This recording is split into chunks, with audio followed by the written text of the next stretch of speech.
25/5/2026ના રોજ સરકારી હોસ્પિટલથી એક એમએલસી આવેલી, જેમાં અરજણભાઈ દેવદાનભાઈ મિયાત્રા ઉંમર વર્ષ 73 મરણ જાહેર કરેલો.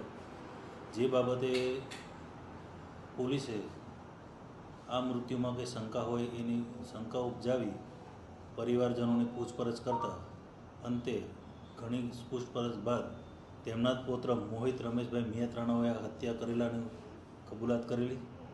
જે બનાવ એ રીતે છે કે આ અરજણભાઈ દેવદાનભાઈ મિયાત્રા છે, જે એમના દાદા થાય છે, જેઓની જમીન તમાચણ ગામ છે, ત્યાં 7 વીઘા જેવી જમીન છે.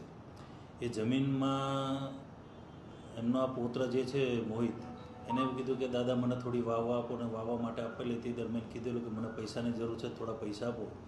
એથી દાદાએ કીધેલું કે એક કામ કરતું, આ જમીન ઉપર ધિરાણ લઈ લે, અને ધિરાણ લઈને પછી તું તારે જમીન વાવ. તો આ એમના જે પૌત્ર મોહિત છે એને 2.5 લાખ રૂપિયા ધિરાણ લીધેલું. ધિરાણ લીધા બાદ એ પોતે 1,54,000 જ ચૂકવી શકેલો. એના બાદ એ પૈસા ધિરાણના ચૂકવી શકેલો નહીં. જે ચૂકવણું બાદ એના દાદા છે અરજણભાઈ એ ધિરાણ ચૂકવણી કરેલી. ત્યાર બાબતના આ બાબતની એમને ખટરાક ચાલતો હતો.